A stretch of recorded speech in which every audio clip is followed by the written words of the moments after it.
Thank you for joining this Talent Minders podcast. My name is Andrew Zach, Talent Minders principal consultant and founder. And I'm happy to have an international digital well-being thought leader and expert with me on the podcast this week. Dr. Anastasia Dedyukhina is founder of the company Consciously Digital, a consultancy that helps people and organizations develop a healthier relationship with technology. She's also a coach, a Huffington Post blogger, a TEDx speaker, and author of a book called Homo Distractus, which gives us both a practical and a science-backed way to live a more meaningful and fulfilled life without giving up your tech altogether. Please find below in the description a link on how you can find her book.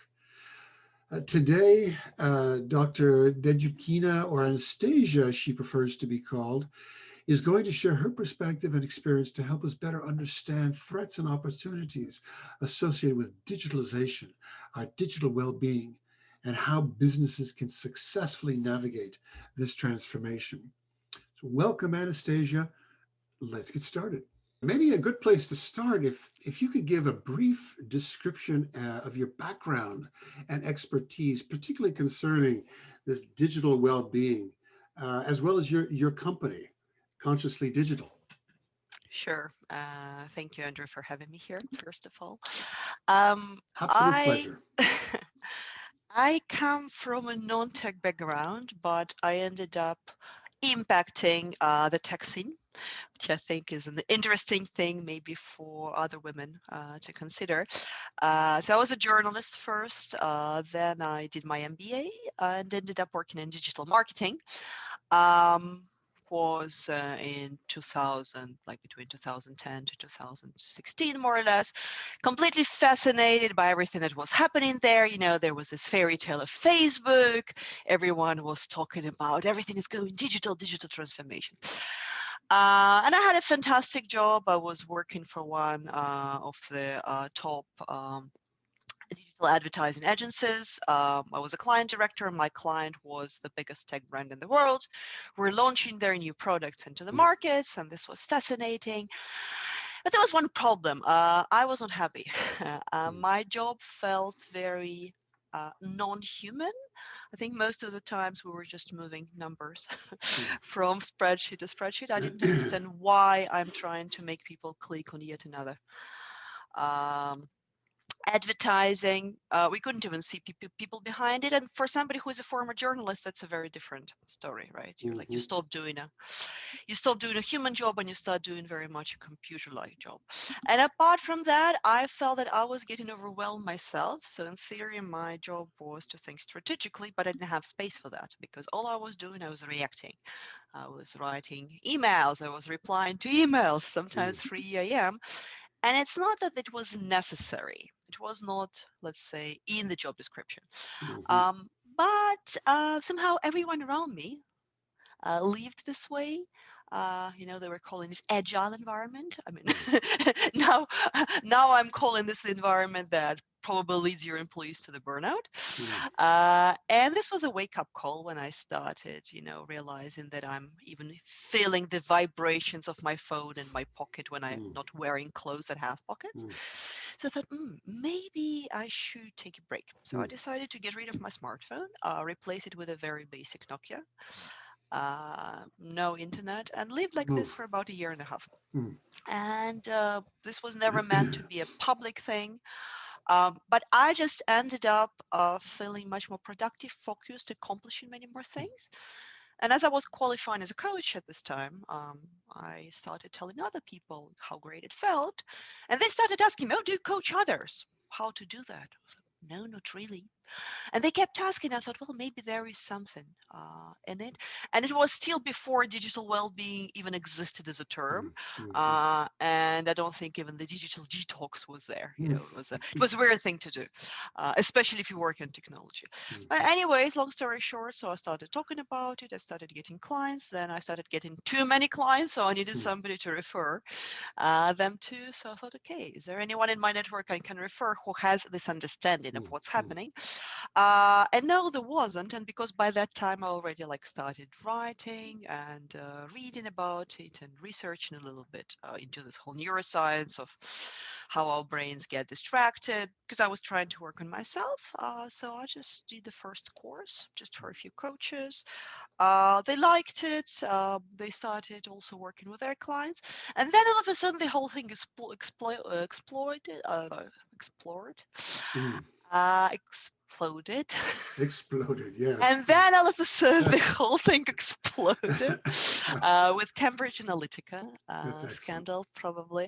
And then, so Consciously Digital was born 5 years ago, first just as a tech life balance consultancy, working. Fun enough, the first clients were tech brands Mm, whose people were burning out a lot. They have a huge issue of retaining the stuff because people work mm-hmm, for 2 3 years and then just they can't do it and they don't even understand why. And then we became the first organization that got certified by International Coach Federation to actually train coaches in digital well-being. So now we are a network of around 70 coaches all around the world who work both with individuals and families in schools and organizations, helping their employees build healthier digital habits, but also looking at what it means when the company is going through digital transformation mm, and how we can stay more human and advantage of being human when everything around us is digitized. And then the pandemic happened. And what used to be a niche thing all of a sudden came to everyone's agenda because now everyone is staying at home, and most of us and working from home, and it looks like it's gonna be like this for mm, the years to come. And then obviously people discovered that they're spending longer hours in front of the mm, screens, and then they need to set up the boundaries. And mm-hmm. this is essentially the work we're doing right now. Well, I can feel that. I have spent so many more hours in front of this screen over the last year. It's unbelievable. And it's almost, I mean, it's almost impossible to get around it. So it's important to understand it. And yeah, it's interesting. I think the timing is perfect. I remember when I was in the corporate sector, even as even not so far back in 2018, I guess, where as a large company of 15,000 people, we were going digital. But the last thing on our minds were the people. Really, I mean, there was some lunch and learns about how to use your mobile phone, and don't take it home too much. There was some general things, but um, nothing really getting to the root of what drives behavior in the workplace. What we were focused on was the technology. How can we bring in more systems and integrate those systems so that we can be more efficient in this emerging digital space, which we don't fully understand. We know it's coming because McKinsey and Anderson and everyone at KPMG says it's upon us. So we're trying to get there, but the last thing in our minds has been the people, and I think that's still kind of the case today. So I think this is a perfect time to discuss this topic because a lot of people I think are really struggling, and I don't think they have to. It's interesting, so thank you for that, and thank you for being here today, Anastasia, very very much. It reminds me of a piece that I read with the International Labor Organization, and they said not surprisingly, that COVID has accelerated the trend towards greater digitalization and flexibility in how we work. You mentioned that over the last year, it's just unbelievable. And estimating around 3 billion people, about 82% of the global workforce is now subject to full or partial lockdown measures, which is unbelievable, right? We thought it would come in some way, but to your earlier point, boy, I tell you, it's really come in a tsunami over the last year. How's the world doing, based on your experience in meeting this dramatic challenge? Mm, How not are we very doing? well. Not very well. What? I Tell me mean, about that. so actually, McKinsey study, I think they looked at some of the top US companies, says that 90%, 90% say that their workforce has been impacted either in terms of their productivity or their mental health, which is huge, right, during the pandemic. And there are different factors. Like, we're social beings. When we're locked down, we're missing this. Social networks don't compensate for this. Um, we need to be able to move, as humans. Instead, we're sitting long hours in front of the screens. We need to have the control over the tasks that we do. There is research that shows that when we have complex work-related tasks but very little autonomy, actually this may impact our stress levels and even our physical health. But if you think about this, most companies actually did not use this opportunity to give more freedom and to empower employees. Instead, we ended up putting them on the digital leash. In a way, right? So people are spending long hours. Many of them actually don't have spaces at home to work from. Not everyone has the luxury to have their own separate study room, let alone if you're doing the home parenting. Yeah, good luck with that. Yeah, try good to luck. Yeah, I've thought trying to about that. work. Yeah, Yeah. exactly. And I think it's creating lots of inequality. It's creating lots of stress. And, in the first lockdown, I'm just thinking early 2020, there were hope this will finish. Yeah, now the UK is in the second lockdown. Who knows how many we're going to have? And, people are not good with managing prolonged stress. When the stress is temporary, it's good. It actually activates us.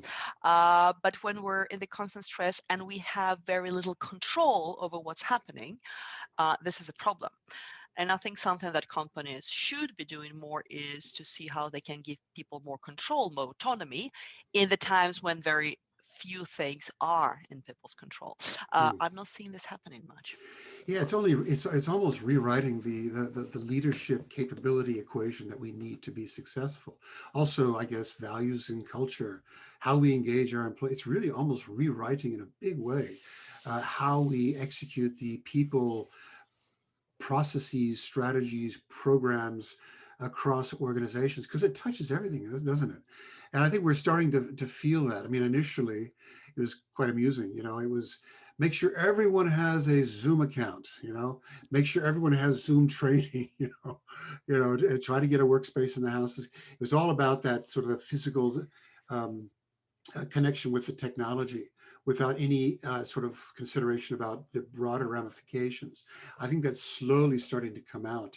But one thing that did come out early on was some positive reaction from employees, and in fact, I was one of those. I have as in my experience, head of talent and head of HR for years, I have tried to advocate sort of this flexible work concept. And I was probably most successful at Apple when I worked there. But beyond that, it was always very difficult. Everyone understood the benefits intuitively, but there was always a culture of fear around letting people go, and can we trust them? Are they going to work? And so on. So this sort of forced, you know, newfound independence, I think has been there's been a lot of positive reaction as well. There's an interesting study done by the Economist Intelligence Unit United rather unit, excuse me, and I'll give the link of that article underneath this video for viewers that want to reference this further. But it says that flexible working has been shown to improve productivity and job satisfaction. And they say that 90%, the vast majority of employees offered working from home said it had boosted their morale. And I must admit, if I were in the corporates today, I would also have my hands up saying that this is fantastic. Um, Absolutely. Based on your experience, how would you characterize the benefits of digitalization and flexible working for the employee and the business? Absolutely. I actually wanted to mention a similar study that was done by Gartner in 2020 called Reimagine HR Employee Survey. And they said that in the organizations with flexible work week, yeah, which means that like you can work whenever you want and from where you want, their percentage of high performance is 55 compared to just 36% of high performers in standard work week. So we can say from the data says that actually it pays off to trust people and to empower them for sure. Um, I definitely want to address what you mentioned, the culture of fear. This is so true. I know I have a friend who works for a big international company, and obviously they're now thinking, hey, how do we make this digital, like working from home, remote working work for us? So they came up with this interesting idea that yes, you can work remotely, but only if you're within 100 kilometers from the office. Oh my God. So Oh let's my make our gosh. leash a little bit Whoa. longer. So, and I think this is such a beautiful example of what not to do. Like extending, because what if we need you? And I think this is what really, I think the beauty of it is you can start having really responsible employees and employees with much higher motivation. Yeah, in fact, people say, let me see the research. There is a big amount of people who says that they're willing even to take the pay cut if yeah, 75%, if they can have a work-life balance, yeah, and if they can work remotely. So this is a possibility for the company. Yeah, they can even save some money, but make sure that people really, are buying into, what they're doing. I know there is a fear based on, like if we're not all together, what does this mean? And indeed, there is research that says that like it makes sense once in a while to see people in the real world, but it also brings in some agency, I think. And this is what lots of business struggle today, anyways, right? Because even if you have people in the office, the issue of presenteeism is huge. Yeah, they are there, but are they really being productive? Are they really being engaged? Would you person who's working for you be much happier if they can go for a walk with a dog for an hour during daytime and they can self-manage? But this means that managers need to have very different competences, right? They need to understand what makes people productive apart from like the traditional motivational techniques. They need to understand that we're not like computers, and I think this is where really we're failing so far in digital transformation. Yeah, we think that humans are like computers subconsciously, which means like humans can be productive 8 or 10 hours a day. No, they can't. They're cyclical. Yeah. In fact, research says that we can only be focused for 3-4 hours. Focused as to say, like to be able to perform really deep work, strategic tasks. Everything else is handling information. Humans are not good at multitasking. Yeah. If you're expecting your employee to come up with a bright solution, like taking my former advertising agency, to come up with a new strategy for the client, you cannot expect them at the same time to be replying to all the emails. Yeah, this is a different processes. The brain has been proven scientifically. Creativity needs space.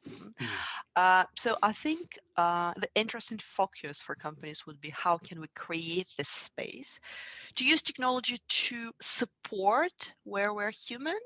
Yeah, how can we can make sure that like the processes don't suffer, but knowing that we cannot be productive all the time, that we perform better when we are happy, we perform better when we are physically fit. Yeah, and how can technology can be supporting us in this rather than controlling us or interfering with this.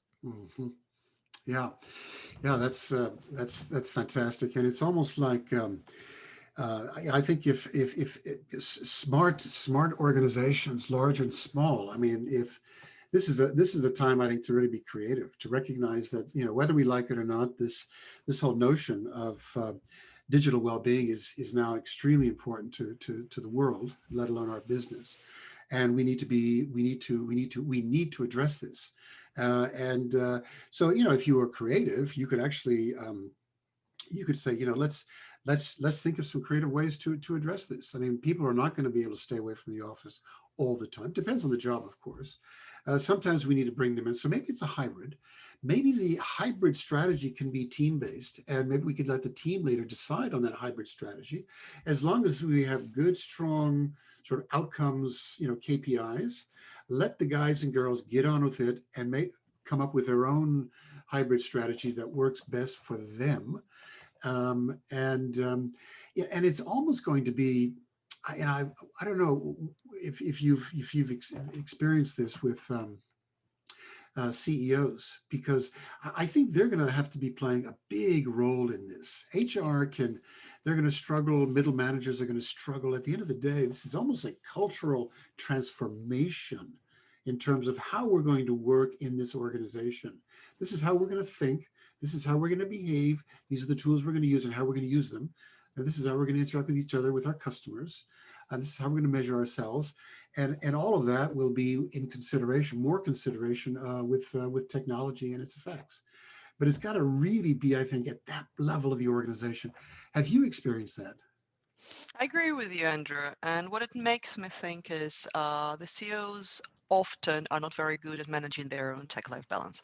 Mm. And this is probably would be my call for many CEOs to look at that, because they are usually very driven, very successful people, but there are strategies that don't quite work in the world as it is becoming now. I'll explain you what I mean. There is never something that you can finish in the digital world, right? Like you send one email, you get 5 in return. You never know when your job is going to be finished, right? And I see so many. I work with very high-tech executives, like really senior leaders, and I see so many of them burning out and completely ruining their family relationships, just like, like they see their kids for 1 hour over the weekend, and guess what the kids are doing? Playing the games, because they look at their dads doing the same. Mainly men, of course.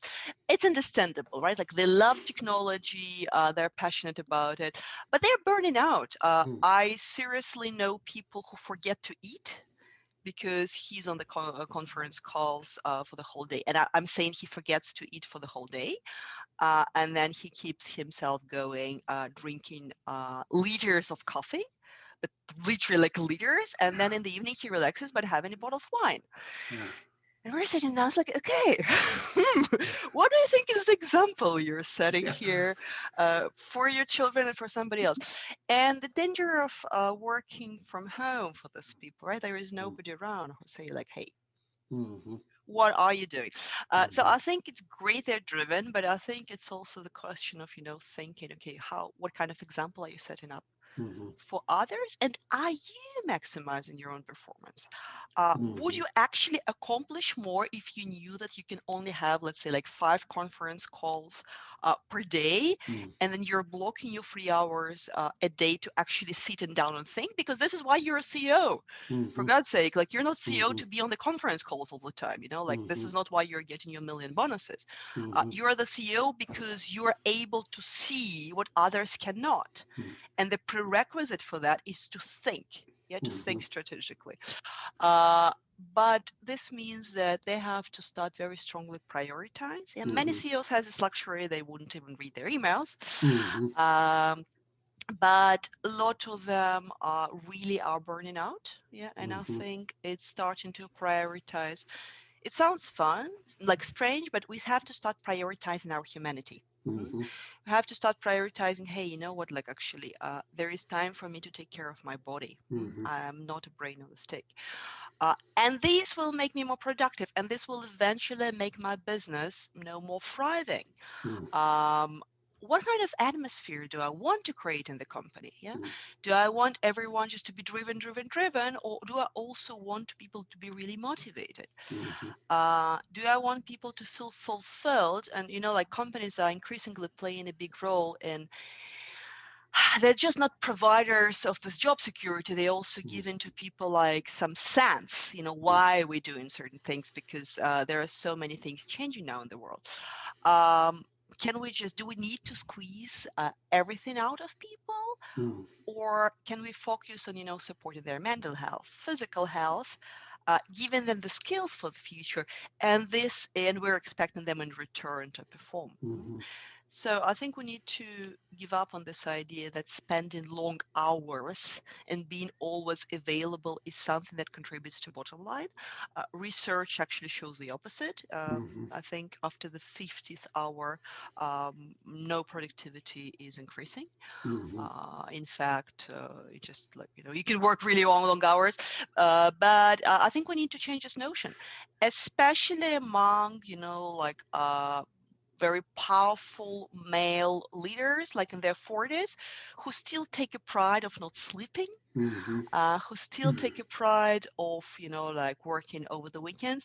Uh, this is not serving them well. That's what I see, at least. Yes, they can do this. The question is, do you have to? Is there a better way? What I'm trying to say there is, Yeah, and what I do you love think about this? I love that you brought in the science before. I think that's going to really help to. I mean, it's almost like, and I'll come back to this a bit later. I've got a great little piece on this on the sort of the evolving capability skills requirements of a leader as we think about the digital environment and digital well-being. But it's almost like. They being the manager or the leader need to understand. I mean, they've always had this attitude. I was in my 40s last year, a couple of years ago. I mean, I was this insane guy too. I mean, it was crazy. And I learned how to discipline myself. That was my father's example. Thank goodness I had him um, to follow. But I think the thing is that in the digital space, that whole lack of discipline Boundaries. it's just making things so much worse, right? Yeah. And how many times have you heard people on night calls when they're not talking to Asia from the European time zone or the US? Yes. It's just because they have nothing better to do and they want to follow up with something.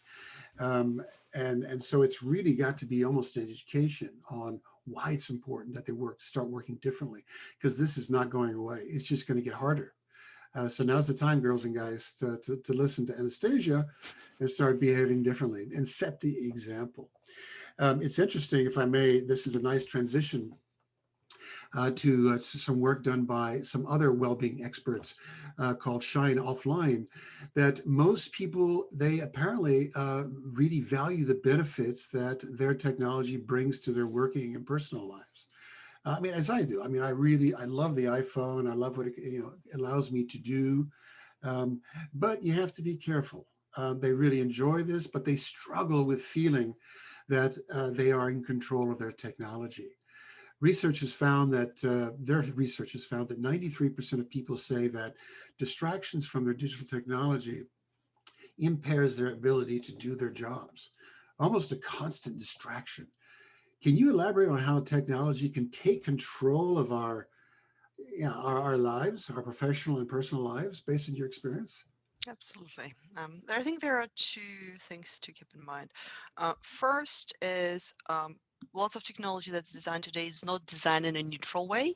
It is designed to keep you online longer, whether you want it or not. I'm not necessarily talking about work-related technology, but for example, social media, and you probably have seen Mm, most of you, the Netflix documentary, mm, that yeah. explains how this all works, and Mm, there is lots of conversation around this. So that's the first thing, right? It's our attention is being monetized. mm, So they're very smart people and algorithms, who know exactly what you will click on. So it's not a fair game to start with. Second one is technology essentially removed all the boundaries that we have. mm, So think about it. Let's say when even 15 years ago, 20 years ago, you were finishing your work in the office. When do you know your work is finished? When you physically have left mm, the office, right? mhm, It's not the case anymore, right? You can mhm, continue working because your computer is here, or you have the same phone for work and for leisure, which most of us do, and just work-related emails keep coming. So there is no time boundary. mm, Yeah, we actually thinking about work all the time, and this creates a stress. Research says that the mere expectation of work-related email outside of the working hours increases the level of mm, stress, which we don't want to do. Um, people are expecting us to reply immediately. What happens to you when you see this, the two blue ticks or other ticks, like on WhatsApp or Telegram, whatever you're using, Signal? There is this feeling of reciprocity. You need to reply straight away, otherwise the person thinks there's something wrong. Right. Plus, we use so many channels, social channels, so the same information can be shared on, email. Then you get an ag from somebody in 5 minutes, like, oh, you didn't reply yet to my email. Yeah, it was sent 5 minutes ago. I feel exactly. it. Exactly. Feel it. And that's, exactly. Because we're actually not used to asynchronous communication, right? Like in real life, we're just, I tell you something, you tell me something. Yeah. But now we're stuck in this limbo of endless conversations. If you think about it, for our brain, we're having simultaneously 100 endless conversations, all the channels. This is energy consuming. Yeah. There are no boundaries.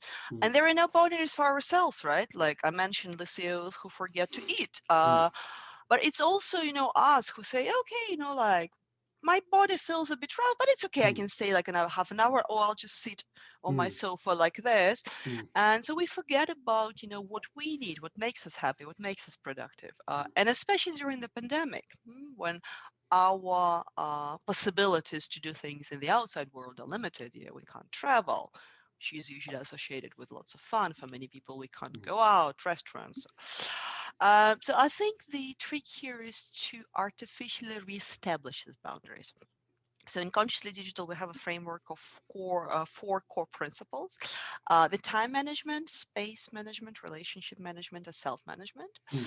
And that's about how you can set up this boundary. So the space boundary, so where you're using your technology and where not. So one of the very easy things I recommend is never ever to have anything in your bedroom, because bedroom is the place to rest, not to process information, not to expect to be contacted. Do not take your conference calls from the bedroom. If you cannot wake up in the morning and you have to take constantly your conference calls from the bedroom, there is something wrong with your schedule. That's right. Honestly, it's like don't set up your calls at 8 a.m. or go to bed at 10. If you need the 8 a.m. call. It sounds obvious, doesn't it? It's like it's a no-brainer, but there are so many really smart people who don't do this, which is incredible.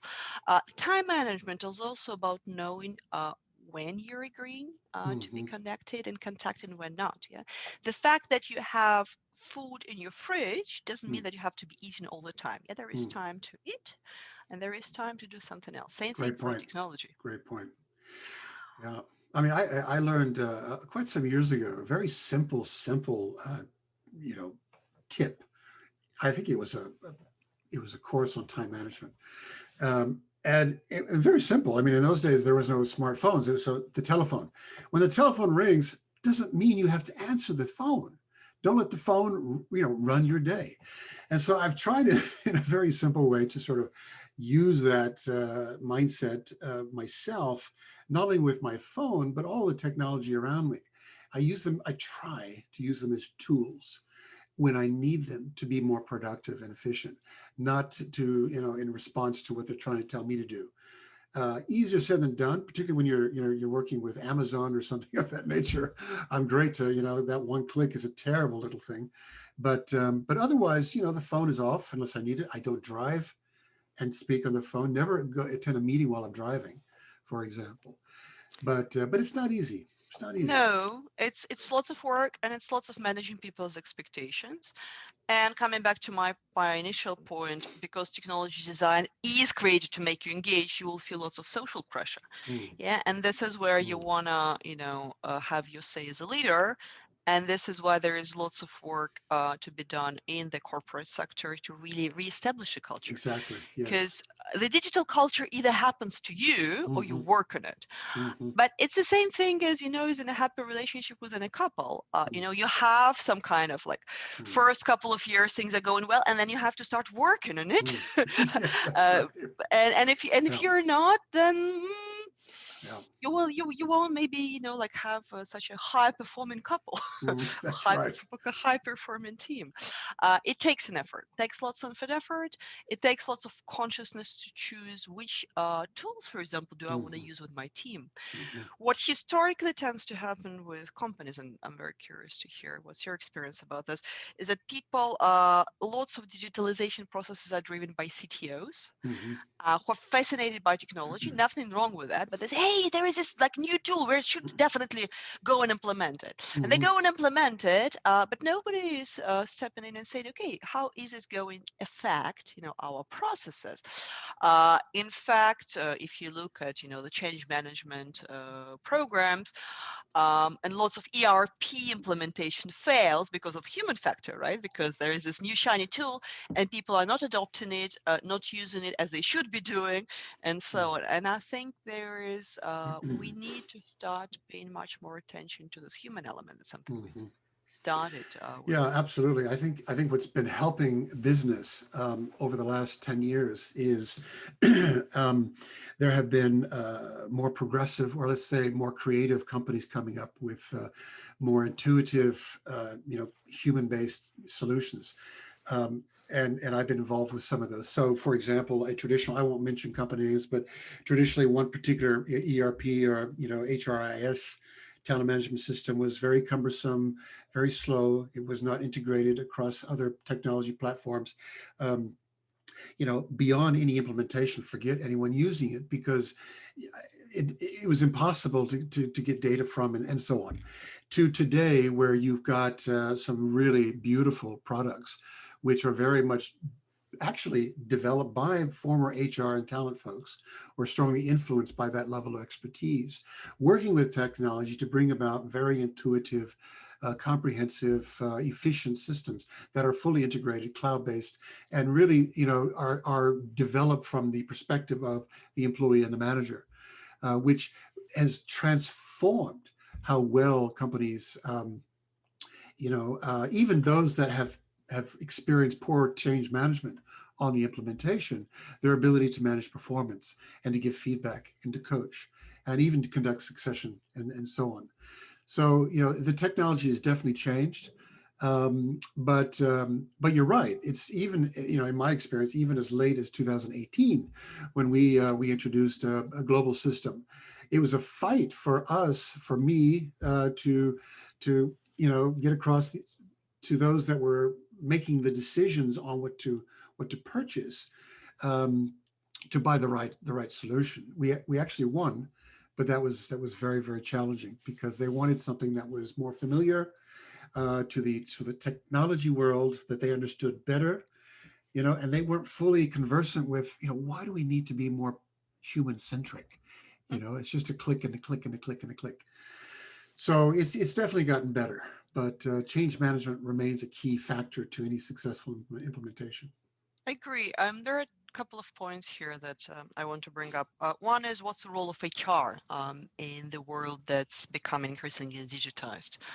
I talk to lots of HR, and it feels like, I don't want to offend anyone, but their role is reduced to book a speaker for a workshop. It's almost like some kind of entertainment manager. And I think this is so wrong, because I think they are the key holders for understanding what's human capital. They have this knowledge, but I think there is where lots of organizations are failing, is to have enable this conversation on equal terms between the tech part, the CTO or whoever is driving the tech changes, and the human partner, like the HR business partner, whatever you call them, VP of people. Whose job is that? I don't know, whether it's the CEO who should put them together. But I think, in the age when we're having more and more artificial intelligence, the question is, what are actually the capabilities of your company? When most things that you're doing are outsourced, you're not doing them inside the company. And actually lots of things that you will be producing will soon not even be produced by people. Is there still a role for the HR? And my argument is yes, but it needs to be reinvented completely, because as it is today, it's not representing much value. Yeah, it's been reduced and it's not helping. You're absolutely right, and that's why we mentioned the CEO earlier. I've done a number of different podcasts on this HR role, the changing nature of the HR role. They've got to become more strategic, and we've been talking about this for years, quite frankly. But the issue now is really, look, let's put our foot down. Okay, let's stop talking about this. And I think part of the not, it's not even reluctance to change, it's how do I change, is because the success profile, what it requires to be a strategic HR business partner is not been well defined. So we are not recruiting the right people. It's not just about knowing personnel stuff. It's about being strategic, having a strong business acumen, and so on and so forth. Yeah. That's a different podcast, but this plays into what you're saying as well. They're not equipped. So certainly the HR is an instrumental role in helping to facilitate the change transformation. They can bring about the programs, they can help design the programs, they can help deliver the programs, and all that's very important. And they can do the marketing and integrate that into how engagement is measured and managed and so on. But it needs to start at the CEO's office. And I agree. it needs to go down from there. HR can then come in later to facilitate the more broader communication and change and implementation. But the CEO needs to wake up in the middle of the night and go, God, this is going to affect my business performance. Yeah. And this is related to another question I was going to bring about later in this interview, about engagement. If you don't have an employee force that's engaged, you're not going to deliver on your customer deal. They're never going to experience what you hope and aspire. So you need to think about this, because it's changing how people work and it's affecting their productivity. So I agree. Start there and then take it from there. It reminds me a little bit when we established when this whole notion of the matrix business model came out about 15 years ago. Nobody knew what to do with matrix. Suddenly I had a boss in Romania and another one in Shanghai. I don't know any of them, but I have to report to both of them and be, how do you engage people in a global matrix?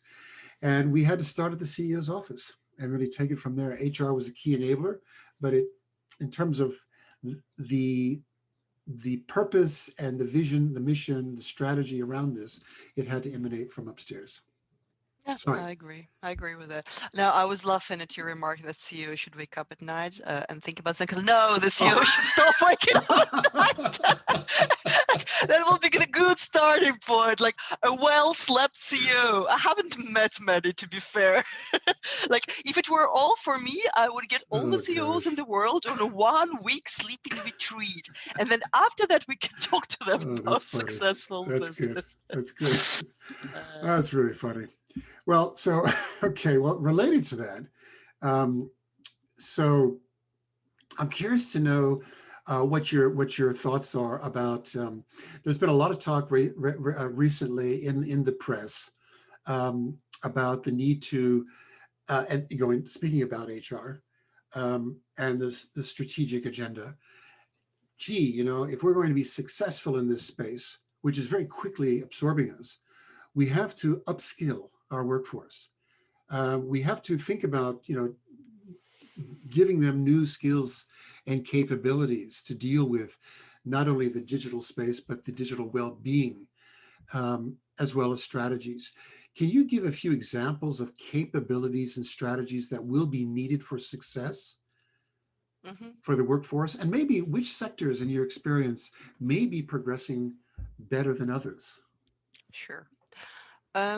I'm looking not only for the next couple of years, but also 5, 10, when we are going to lose many of our jobs to algorithms, right? I think in the UK about a third of the job will be outsourced in the next 10 years. In the US, it's about half, which is big. And we're also not talking just about blue collar, but white collar jobs, right? There are already in the investments funds, there are algorithms on board of directors, like lawyers' jobs are very intensely being outsourced, accounting, lots of this thing. So I would say resilience is a big one. Yeah, resilience, curiosity, and the need. they're all like very soft human skills in a mm, way, yeah, mm, because technology will be changing mm, so much, but resilience to the stress, resilience, like the world is changing. The pandemic is just a start. The acceleration of the technology will change the society. Yeah, mm, we know that tech progress always changes the society, mm, but it used to take like 300 years for this. mm, Now it's taken 1 year. mm, Yeah, mm, like McKinsey's research already says that in the last year we have reached a level of digital transformation that we were supposed to reach by 2025. mm. That's Uh, incredible, isn't it? yeah. Absolutely Um, incredible. so resilience and understanding Mm, that we're, well, they say like the VUCA environment, right? mm, mm, VUCA, we live in the world that's constantly changing, and we're not going to have the stability, mm, which also means that your role, which will probably be reinvented, even if mm, you're lucky to stay with the same company, yeah, mm, there won't be such thing as you have learned something for once and this is it. So it won't be that like you have went to the college, have a job, have a career progress, and then retire. mhm, Sorry, not going to mhm, work this way. It's going to be you started something, you work, you go back to start and you work. Maybe you're doing this simultaneously, but there's constant need to be upgrading your skills, to resisting, like any kind of laziness mm, in this, because we human, we're very lazy. We don't mhm, like to change something. mm, Being proactive in the change. Um, what else? I think it's essential to educate our workforce about what it means to be human, mhm, how humans function, mm, how like this self-consciousness, but not on mm, like the meditation levels of consciousness. mhm. How does your body work? What makes you productive? When are your most productive hours? Most times now we use technology for that. Yeah, like the technology would tell you, like, oh, you're stressed, Mm, you need to drink water. The thing is, we as humans have this mechanism mm, inbuilt in us. We mhm, just need to teach ourselves this a little bit. But the way we use our computers very often is ignoring our internal signals. mm, I do think that if we remind mm, ourselves of this, and if we teach children, and even if we teach employees as they're joining, like some such things as, okay, what is productivity? How do you know you're stopping to be productive? What are the first signs of you burning out? How can you support yourselves? Because we are all will be having times when we need to work mm, longer hours. Yeah. mhm, What's the way? If you're a manager, how do you know something is happening to your workforce, especially if they're remote? mhm, Again, what is done now is, for example, 1 in 4 companies over the last year have invested into some kind of surveillance tools to passively track employees. And so um, I personally feel very strongly against this. I think mm, technology could be used to empower these employees. mhm, So if, for example, my assistants would tell me, hey, over the last months, it seems like you have been spending like longer hours on the email, what's going on? This is mhm, information for me. I think giving this information to my manager is a bit, making me feel like a child. mhm. I think it's something about also That's a good one. empowering, Mm, yeah, empowering people to take their own decisions. mhm, Because I think that generally the technology is very infantilizing, and mhm, the way we're using it is infantilizing. Yeah, everything mhm, is very easy. So, how can you teach people, especially younger mm, employees when they're joining, to try things, to mm, make it okay to experiment and to mm. build this culture? I like that. Uh, Yeah. in the digital world, the price of the mistake is very high. It's Mhm, very high. You write one tweet, mm, your career is screwed for the next 20 mm, years, mhm, and you didn't even mean what you wrote. mhm, How can we enable this culture where people can experiment? And mm. that's a question to That's a like good one. you as HR experts. Mhm, mm. Yeah, and it all leads back to trust, doesn't it? I mean, if you ask the question, how can you build trust in the digital age? Well, you're sort of speaking to the how do you do that? And it takes courage. And that may speak to, back to my HR example, what it takes to be in a leadership position tomorrow will be different than yesterday. And so we may have people in those roles today who shouldn't be, because those jobs are going to have very, very different demands than before. It's going to be, I think, a much more, um, it's going to be a much more difficult job in many respects. Um, Can I because just say that, one thing about the trust? yeah, the Uh, trust I, is big. Yeah, go I ahead. think this is so important what you say, in in the respect that actually when I were talking about workplace surveillance, for example, Mm, the Gartner research says that 44% of employees don't receive any information about how and which data is being collected about them, mm, and less than 50% of employees trust their organization with their data. mm, mm, And for me, this is shocking numbers, mm, right? Because mm, data is something mm, that can empower or control. mm, Yeah. And we live now in the world of fake news. mm, We're going to have less and less trust in the governments. Yeah. And this is mm, what we see happen in the media. mm, It's very difficult to know who to trust. So what people tend to do, they tend to put lots of hopes into the companies, into the people they know, the colleagues. mm, Colleagues from work are one of the main trusted sources, mm, according to some research. Not mm, journalists. Journalists are at the mm, last, like after doctors, I think it's one of the first sources of information about COVID, for example. mm. Um, but are companies supporting this trust? Are they abusing it? And yeah, as you're saying, it takes lots of leadership will, to build this trust and build this culture. And mindset. And I think it's almost something that needs to be, starting in school. I believe that education is everything. Yeah. And we're gonna have to start early on, sort of educating others to understand this phenomena and how to manage in this type of environment. And we're gonna see a split. We're gonna see folks that just don't get it and don't want to, which happens now in different ways, and those that do and will continue to show potential for leadership roles in the future, because it'll be a very, very different job, much more complex, much more dynamic, and it won't be for everybody. And I think we're starting to see that. We have a lot of people in these roles today who just, it's not in their mindset. And I've worked with a lot of them. It, they're not going to get it, and that can be effective in terms of holding companies back and team performance back. I Um, agree. I think it's essential to understand that what we're talking about today, the well-being, the sleep, it's not a nice to have thing. yes. This is a thing that directly affects your Well, see, bottom that's the line. transition we have to make. Right now, it's a nice lunch and learn. Yeah, exactly. When we have time over Yeah, the summer vacation when work is less, it's got to be transitioned from that to a strategic pillar in our overall strategy to drive organizational performance yeah, and customer value yeah, and project absolutely. profitability. That's where it belongs. And so how we get it there is going to be the challenge, but that's where it needs to be. And that's where I see the beauty of the work that you do. Listen, I could, and your audience would love to hear you all day. I know you've got other things you've got to do. So I'm going to go through just a couple more important questions, if I may, to touch on. This sort of a nice transition to this particular issue. We've touched on it, but maybe just sort of underscore this for us, for the CEOs and senior leaders that are listening to this. Help me understand the relationship between the digital well-being and my employee engagement, Hmm. and therefore my performance. What is that relationship? Very easy. And how So is that there, measured? I mean, can you, yeah. talk to me a bit about that?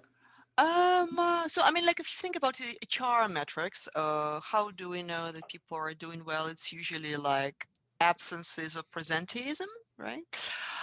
So the Gartner research, for example, says that for every £1 spent by employer on mental health interventions, these employers gain £5 back in reduced absences, presenteeism, and turnover. So it's £1 invested brings you 5 back, which I think is big. McKinsey research shows that actually when we have, I'm talking now overall about mental health, but digital well-being is part of that. When companies spend money on mental health issues, with their employees, half of the cost, for example, if they're treating depression, goes on depression, but the other half actually is attributable to either absenteeism or presenteeism in the workplace.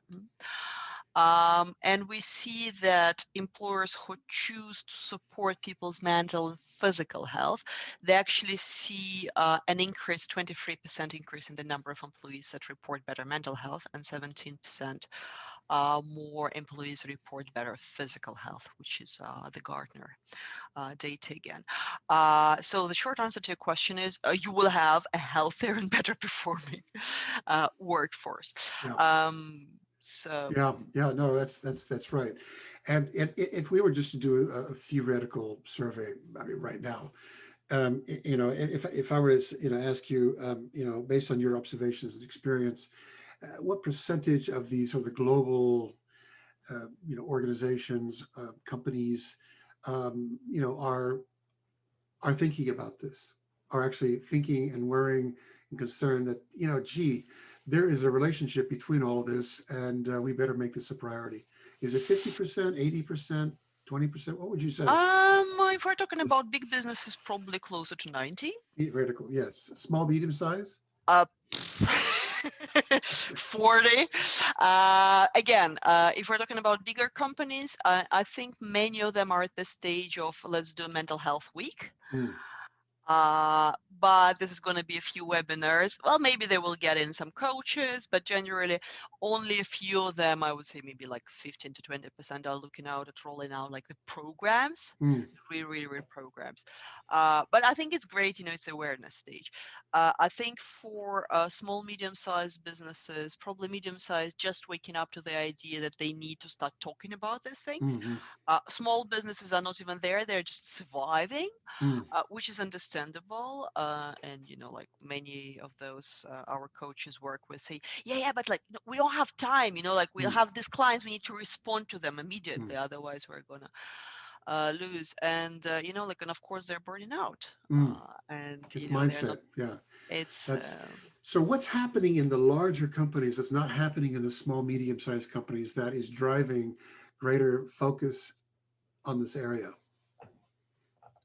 it's a very good question. I think it gets down to how you distribute your resources, right? And plus, what I find actually interesting in large companies, the internal champions are often not HR, but often it's people who are powerful, like who are passionate about an issue, and they have some internal programs, for example, where they can do, I don't know, women's network, and they would invite a speaker, and then this becomes, or like a thing, or maybe they would have a team, and they would have somebody bring in for their team. So I think it's this degree of autonomy and having some budget to experiment. Mm-hmm. And you know, understanding that it should not be just limited to the role of one person, you know, so it's Mm. this person in the company, that's an important one. This person in the company is responsible for our mental health, Mm. and everyone Mm. should stop thinking about this. Right. Doesn't work Yeah, this this way. person's responsible for our diversity. Exactly. Yeah. That is the most beautiful This one. is Yes. performance.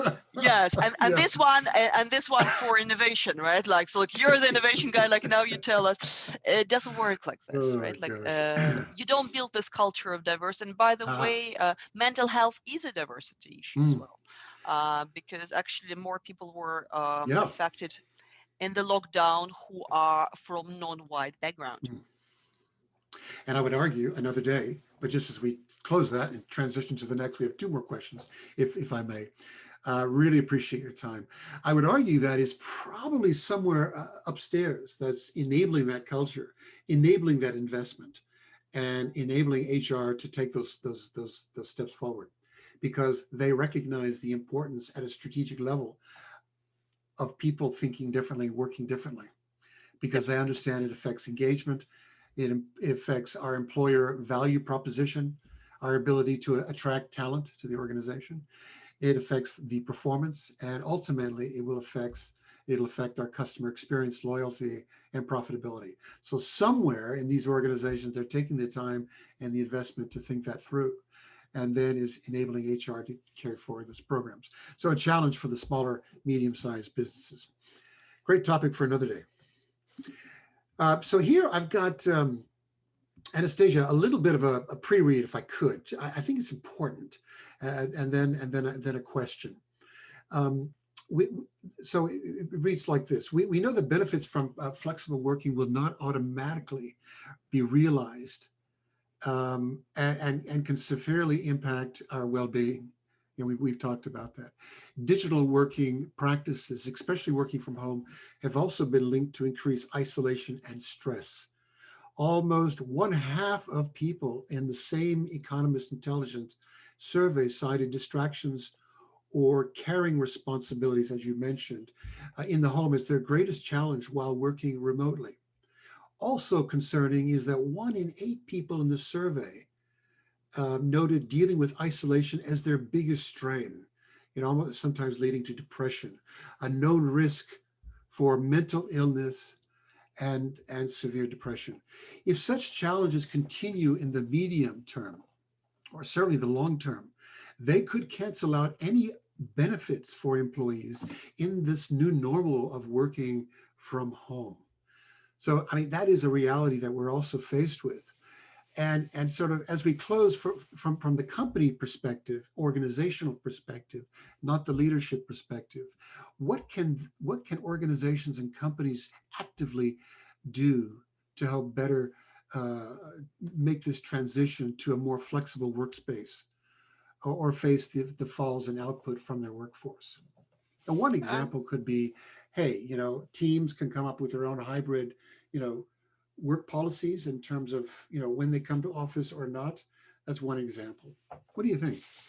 I mean, I think consultants do it quite well. The consulting companies have been, like that BCG, McKinsey, where they normally have, their on-site with clients, but they usually have Friday as a day when, if you want, you can Mm, come and work from your office and meet and exchange. So like you're setting up the expectation that this is a day when you can meet people. mm, And but nobody's requiring you to be there. Yeah, mm, so it's kind of I think hybrid models are the mm. way, to go ahead. And I don't know if this is unrealistic, but policies could be put in place, where some standards around meetings, for example. So meetings can only take place between, maybe it's by functional area, but if it's corporate, if you're not customer facing, meetings can only occur between Internal. 9 a.m. and 3 p.m. Yeah. For example, There are no some emails. Go ahead. Yeah. that no, there are actually quite a few companies that do that. I think Schneider Electric does this. They have like no meetings policies on particular days. Mm, So you just can't book a meeting. The thing is, like, you need to remind this, right, to people. You mhm, need to say, and this, like, you need to have a CEO who reminds the managers, and the managers tell, others. Because if you just come and say this is a policy, and people are going to continue booking this meetings, there has to be a consequence. Yeah. mhm. So you have to say, no, no, no. Actually, we're not doing this. Thursday and Friday is a day like when we're not having meetings, unless it's like super customer client facing thing. I personally think that meetings are evil. But You because too, huh? strange, right? And honestly, my radical thing is just to have an X amount of meetings you can allow to be booked per week, like let's say up to 5 or up to 10, and this is it. And just Mm, like once you have reached your limit, you have reached your limit, so you become very selective. mm, I know that there is lots of software now that's being used like to track the effectiveness of the meetings, and so I don't know whether, to be honest with you, we need the software for that. I mm, mean, it's something that can be nice to have, but I think you pretty much know in the meeting where like mm, if you should be there or not, or it's just mm, like to mm. keep you busy. Plus, definitely the policy I would have no tech meetings. Which is when especially you're meeting in person. Well, that's with the technology it's a bit different. But when you're meeting in person, you're not doing something simultaneously, because this is a waste of time for everyone. Mm, You don't listen to what's happening. You ask mm, people to send a recap. Yeah, mm. it's just taking time. Do you know if there's any best practice on digital meetings? Research done and any lecturing on that? I know there are experiments. There are some companies actually doing non-video meetings, so just Mm, phone and walking, mhm, which I think works very well. Um, Usually it's well, what Amazon tends to do, they tend to have when it's inside, they just give to people handouts to read, like before 10 minutes, the first 10 minutes, people read what's the agenda. I think it's generally very healthy to have an agenda. Why we're here and what we want to have as a result of this meeting. And it's almost a coaching technique, right? When we start working with clients, we say, okay, we have 1 hour. What do we want to have as a result of this 1 hour? But it can be digital or not. When I'm saying digital, I would say it's a good idea to have it for less than an hour. And possibly also well, particular times, especially if it's a team catch up or so. Whereas, if you use any tool just to check something quick, you don't have to have a meeting, right? Maybe like you have a Slack channel or something. So I think it's knowing when it's appropriate. I think that agenda is a big one. I mean, in the non-digital age, it was important as well, but especially in the digital age, you want to know why we're coming together. Is there a need to come together? Why are we coming together? What do we hope to accomplish? And then we have a start and a finish. We start at 1, we finish at 2. And is there a digital tool that actually could solve this problem faster? Would it be faster just to send an email with updates? Yeah, exactly. Well, this brings us to our last area, if I may, and I can tell you this is such an interesting topic, such an important topic. But I'm going to bring us back to the leadership piece, if I could, because it's really, I think, a big part of the digital well-being sort of challenge that we face today in organizations and companies around the world of all sizes. According to this same study that we've been referencing, 6 out of 10 employees have not actually had an honest conversation about their own mental well-being since the imposition of COVID restrictions. I mean, that's quite amazing. That speaks to the fact that we still don't do very much coaching. We still don't give very much feedback. But in this world of digitalization, when it's ever more important, we're still not doing it, and that's really a problem. And it's affecting your employees and your teams, whether you think it or not. Over a third of employees do not feel sufficiently supported on their mental health. I mean, they're having real issues privately at home, which can affect individual performance, team performance, and the rest of it. So, as we sort of close on this, can you speak to the leaders out there, the business leaders, HR leaders, C-suite? What can they do at a more strategic, systemic level to maximize the benefits and to minimize the risks of this digital transformation and the impact on my digital well-being? That's a great question. They may be wondering, okay, this sounds great, but really, I mean, I have customers. Just give me one thing I can do that'll make a big difference. That I can do because I'm a leader. Have a good sleep over the last couple of days would be a good start. Listen, I think there is a bigger question. I think the question that they want to probably hear and that I get asked a lot is, but should we really care? Is it like, why is it all on us, right? People should carry on with their lives and they're like, here it's a workplace. It doesn't work like this anymore. Yeah, the company is becoming much bigger than just a source of income for people. Yeah, it's becoming something that manages and defines their life experience. Many employees now expect their companies to take a stand on political issues. You could tell this, for example, from the Black Lives Matter movements. Companies who were not taking the stand on this were losing social responsibility. Yeah. But it's becoming, again, like from having one person who is doing CSR, actually, especially with the younger workforce, they really want to work for the companies that, have a stand. And what's important to understand is if your employees are not talking to you or to the company or to the HR about their state of mental health, they're talking to somebody else about it. And in a way, companies are becoming this new, hubs for people to feel trusted. We're much beyond now just the extracting the value, the economic value from people producing. They're much more like becoming, this lifestyle clubs and hubs in the world where you cannot really trust others, because this is a world where you know people, where you interact with them. We're very much moving to this tribal culture. So I think the first step is for CEOs and C-suite leaders to realize this. Yeah, you're not just making money; you are in the business of building a tribe and keeping your tribe happy. Yeah, you're a chief leader.